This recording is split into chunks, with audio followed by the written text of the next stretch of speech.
Bonsoir à toutes et à tous et bienvenue pour cette nouvelle rencontre de Cap sur Jésus. Ce soir nous sommes ensemble, j'allais dire c'est un mot qui peut convenir pour lancer le sommaire de ce soir, puisque nous allons parler de solitude. Regardons ensemble. Si nombreux et pourtant si seuls. C'est tout le paradoxe de notre société et de son ultramoderne solitude, comme le chante Alain Souchon. Alors bien sûr, il y a des solitudes qui se voient, mais il y en a d'autres, imperceptibles et pourtant bien réelles. Prenez par exemple ce sentiment de solitude et d'impuissance que l'on peut ressentir devant des factures. Personne ne les paiera à votre place. Il y a également la solitude devant la maladie. Et voilà une solitude qui fait peur, et la perspective de la souffrance ne rend l'angoisse que plus forte. Vous avez beau être entouré, cette maladie, c'est la vôtre. Et c'est vous qui devez y faire face. La population mondiale n'a jamais été aussi nombreuse, et il n'y a jamais eu autant d'occasions pour se sentir seul. Ce soir, nous verrons que Jésus, lui aussi, a connu la solitude et qu'il nous a laissé des tuyaux efficaces pour pouvoir affronter ce mal si commun aujourd'hui. Comme à notre habitude, pour traiter ce thème, nous avons ce soir un invité. Il s'agit de Monsieur Jacques Raz. Monsieur Raz est licencié en sciences de la famille. Alors je vous demande d'accueillir chaleureusement Monsieur Jacques Raz.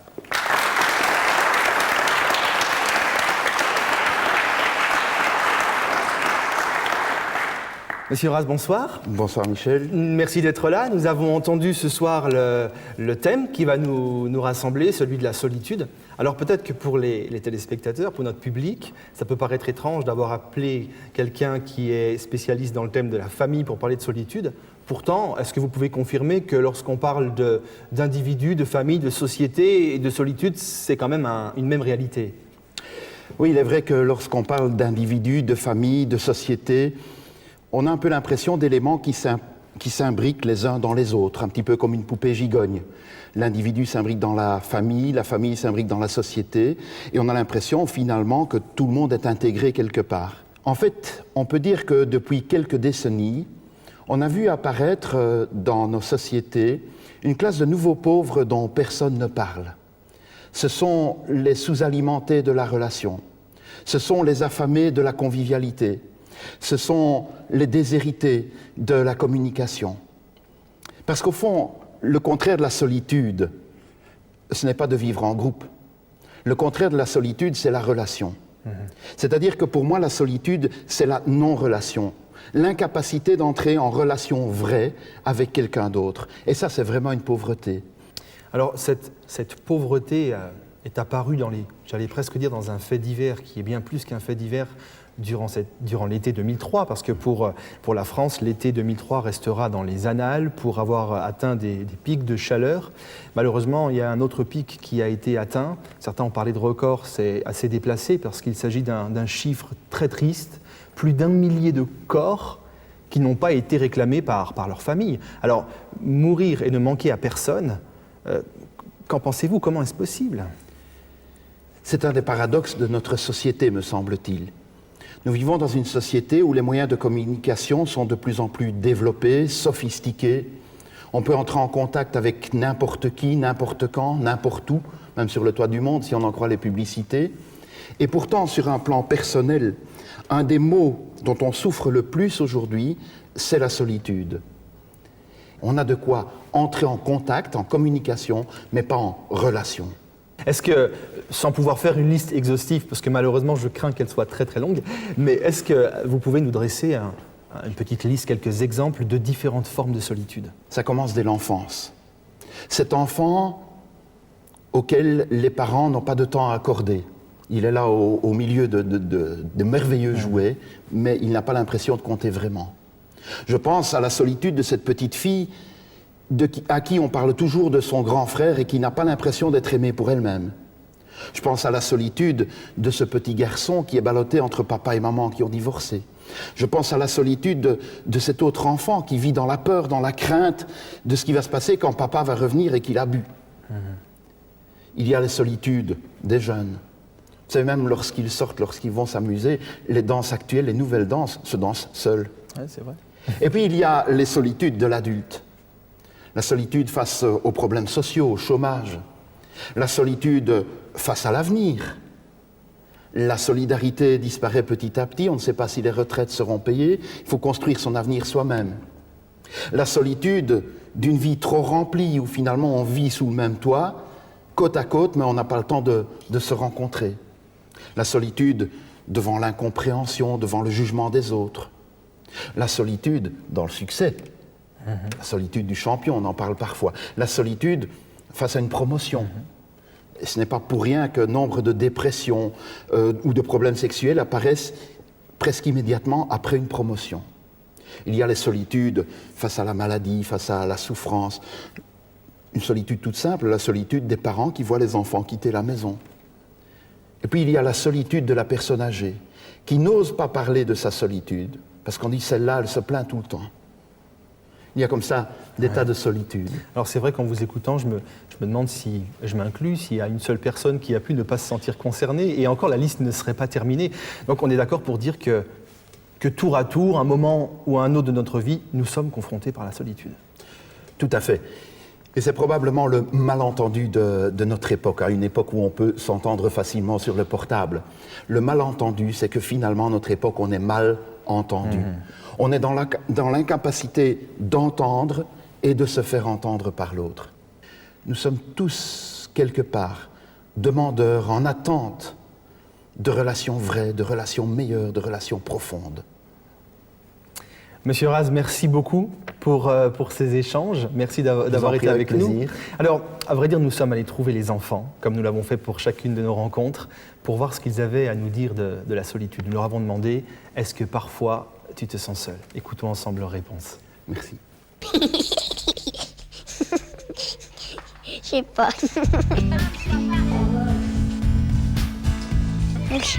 Non. Oui.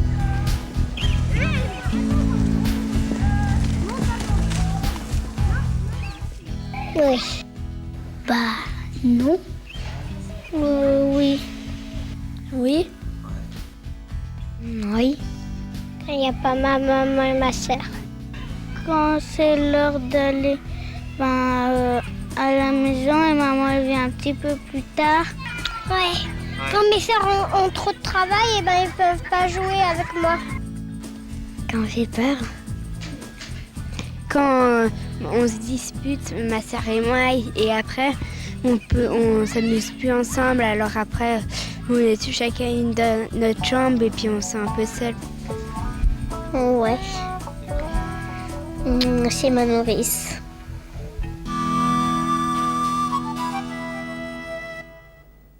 Pour certains, la solitude est un lot, j'allais dire, quotidien, alors que pour d'autres, la solitude va surgir dans des moments très spécifiques de l'existence. C'est pourquoi dans son travail, dans son couple, devant une maladie ou devant n'importe quel autre problème, bien oui, nous pouvons nous sentir comme seuls au monde.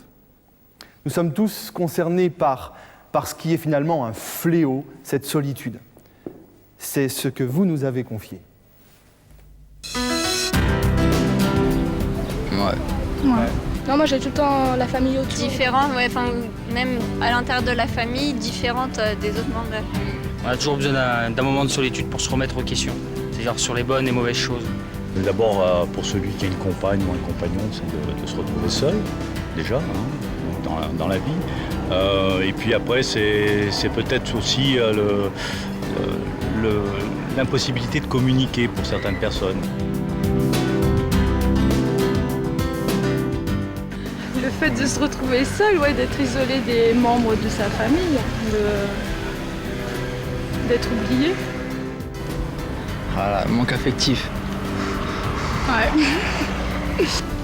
Solitude dans la maladie surtout, se retrouver seul, une malade.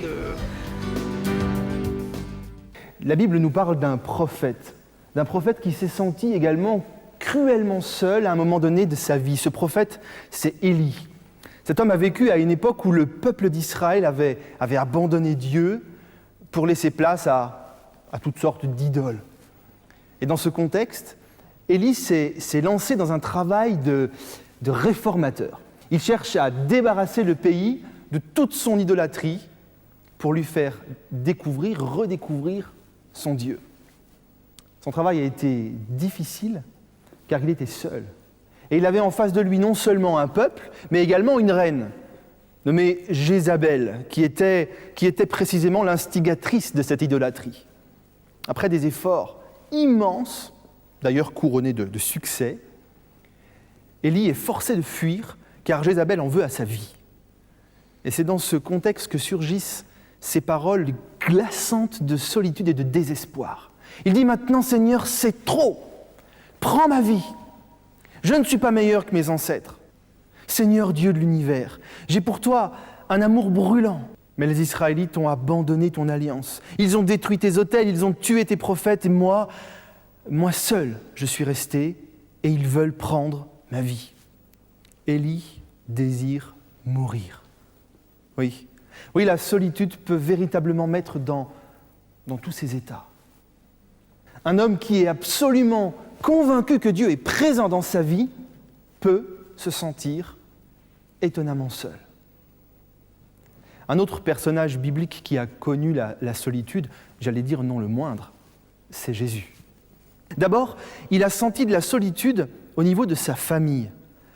Non pas qu'il fût orphelin, sans parents, sans frères ou sœurs, mais la solitude dans la famille ne l'a pas épargné pour autant. D'abord, nous supposons une cruelle absence de son père. La dernière fois que son père, Joseph, est nommé, c'est lorsque Jésus a environ 12 ans. Dans la suite des évangiles, sa mère est mentionnée, ses frères le sont, mais plus de traces de Joseph. Est-il mort? Est-il parti? Nous n'en savons rien. C'est le silence. Mais il y a plus au sujet de sa famille. Un jour, les frères de Jésus lui dirent « Pars d'ici et va en Judée, afin que tes disciples eux aussi voient les œuvres que tu fais. Personne n'agit en cachette s'il désire être connu. Puisque tu fais de telles œuvres, agis en sorte que tout le monde te voie. » En effet, ses frères eux-mêmes ne croyaient pas en lui. Vous êtes-vous déjà trouvé dans cette situation où même vos proches ne croient pas en vous? Ils ne vous prennent pas au sérieux. Quelle souffrance, quelle immense solitude! Une autre solitude que Jésus a connue. Dans bien des occasions, Jésus est pris à partie par les autorités religieuses de l'époque qui cherchent à lui faire des problèmes. Or, précisément, Jésus a pour mission d'apporter des éléments essentiels en matière de vie spirituelle. Or, les religieux sont contre lui. C'est-à-dire qu'il est bien seul devant la lourde tâche qui lui est confiée, seul dans son travail, seul devant des objectifs à atteindre, sans personne pour vous aider. Vous connaissez ? Jésus a connu également la solitude avec ses disciples. Jésus arrive avec ses disciples à un endroit appelé Gethsémane. Il leur dit « Asseyez-vous ici, pendant que je vais prier là-bas. » Il emmène avec lui Pierre et les deux fils de Zébédée. Il commence à être effrayé, très triste, alors il leur dit « Mon cœur est triste jusqu'à mourir. Restez ici, restez éveillés avec moi. » Il va un peu plus loin, il se jette par terre, le front contre le sol, et il prie en disant « Mon Père, si c'est possible, éloigne de moi cette souffrance qui est devant moi. Pourtant ne fais pas comme je veux, mais comme tu veux. » Jésus revient vers les 3 disciples et les trouve endormis. Il dit à Pierre, « Vous n'avez pas pu rester éveillé avec moi, même pendant 1 heure. » Quelle déception! Quelle déception de ne pas pouvoir compter sur ses amis dans des moments de souffrance et de se sentir, par conséquent, si seul. Un père absent, mal considéré par sa famille, renié par les siens, abandonné par ses amis, seul dans son travail, seul devant ses angoisses, vous reconnaîtrez quand même que Jésus a connu bien des formes de solitude que nous pouvons aussi rencontrer. Un des éléments qui lui ont permis de tenir le coup, c'est la prière. La prière est un acte qui, aujourd'hui, peut nous sembler étrange. C'est un acte qui peut même nous sembler très, très ritualiste, d'un autre temps. De fait, selon la manière dont nous envisageons la prière, nous pouvons effectivement la réduire à un rite religieux et rien d'autre. Nous pouvons j'allais dire, réciter des prières par cœur sans véritablement prêter attention à ce que nous disons. Nous pouvons prier par obligation, plusieurs fois par jour, mais sans que cela corresponde véritablement à un besoin. Mais la prière peut revêtir un tout autre aspect. La prière, c'est en fait la possibilité de parler de tout notre cœur, de formuler nos soucis, de formuler nos angoisses, nos peines ou nos joies. Et cet exercice est déjà en soi bienfaisant. Prendre le temps de formuler ce qui nous habite en termes de sentiments, d'émotions, peut-être de souffrance, de solitude. La prière a de grandes vertus. Elle peut nous être utile, j'allais dire déjà d'un point de vue psychologique. Mais il y a plus. La prière, c'est peut-être également la conviction de parler à quelqu'un qui nous comprend, quelqu'un qui nous écoute et quelqu'un qui accepte ce que nous disons. En ce sens, la prière peut véritablement nous aider dans les moments de solitude, pouvoir faire part de nos soucis, de nos espoirs, de nos peines, de nos joies, de nos révoltes, avec la certitude d'être entendu et pris en considération. Alors que je travaillais dans un club de sport, je me souviens d'une personne qui est venue me trouver. Cette personne avait des problèmes, il était en souci. Et il m'a dit très sérieusement, « Pourrais-tu prier pour moi, puisque tu sais ?» J'ai accepté, mais en même temps j'ai été interpellé par la fin de sa phrase, « Puisque tu sais ?» Je lui ai alors répliqué, « Mais et toi, tu pries ?» L'homme fut totalement désemparé. Il pensait ne pas savoir prier. Alors je lui ai posé une autre question, je lui ai dit « Mais tu sais parler ? Alors tu sais prier. » Le lendemain, il revint me trouver en me disant que c'était la première fois qu'il avait prié. C'est vrai, il devait continuer à faire face à ses problèmes. Mais je me rappelle encore ces paroles, j'ai la conviction de ne pas être seul. Subjectif ? Oui, c'est son expérience. Et j'ai envie de dire à chacun la sienne. Eh bien oui, c'est cela. Prier, c'est un peu s'élever au-dessus de la grisaille de la vie. Jésus était bien conscient de notre besoin de faire face à la solitude et d'y faire face de manière efficace. Et il a leur proposé quelque chose de plus, ce que nous nommons l'Église. Aïe ! Je viens de dire le mot à éviter. Parce que s'il y a un mot à éviter, c'est bien Église. Ce mot suscite en nous toutes sortes de réactions. Peut-être même d'ailleurs celle de partir en courant. Parce que le concept d'Église fait peur. Ce mot est devenu synonyme de doctrine, de moralisation, d'institution. Peut-être même pour certains, synonyme d'hypocrisie. Pour d'autres, l'Église n'évoque peut-être aussi rien d'autre qu'un bâtiment. Alors c'est vrai, il y a tout ce que les hommes ont pu faire de l'Église et peuvent encore faire de l'Église. Mais prenons le temps de découvrir quel était le projet de Jésus. Parce qu'au départ de ce projet, il y a Jésus lui-même. Ce projet, c'est vrai, il n'en a pas dit grand-chose. Il l'a simplement révélé à l'un de ses disciples, Pierre. C'était lors d'un déplacement. Jésus demanda à ses disciples, « Qui dit-on que je suis ?» Alors ils lui répondent, ils lui disent, « Pour certains, tu es un prophète. Certains disent même que tu serais Élie, un revenant. » Mais Jésus ne se soucie pas du « qu'en dira-t-on ». Ce qui l'intéresse, c'est en fait ce que pensent ses disciples. Il leur demande alors, « Mais vous, qu'est-ce que vous dites ? Qui suis-je » Pierre lui répond, « Tu es le Messie, le Fils du Dieu vivant. » Alors Jésus lui dit, « Pierre, tu es heureux. » En effet, ce n'est pas une personne humaine qui t'a fait connaître cela, mais c'est mon Père qui est dans les cieux. Et moi je te dis ceci, tu es Pierre, et sur cette pierre je construirai mon Église, et la puissance de la mort ne pourra rien contre elle.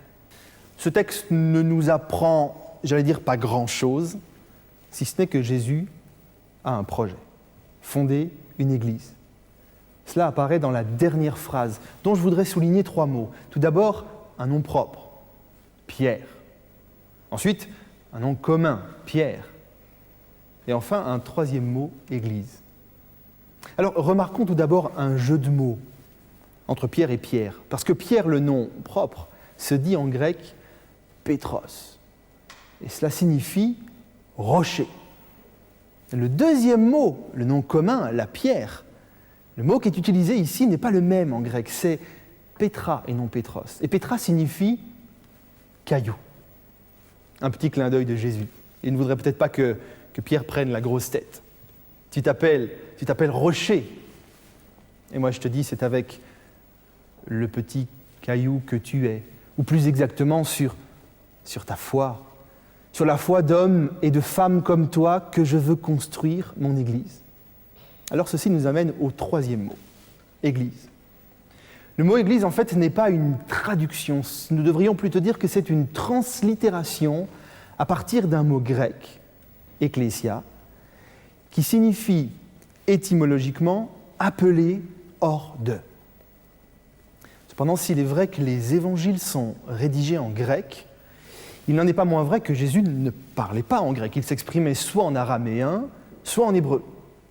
Et nous sommes donc en droit de nous demander, mais qu'est-ce que Jésus a vraiment dit à cette occasion ? Alors pour répondre à cette question, un document appelé la Septante peut nous être utile. La Septante, c'est une traduction de l'Ancien Testament, écrit en hébreu, et cette traduction est faite en grec. Elle est faite par des savants juifs environ 200 ans avant Jésus-Christ.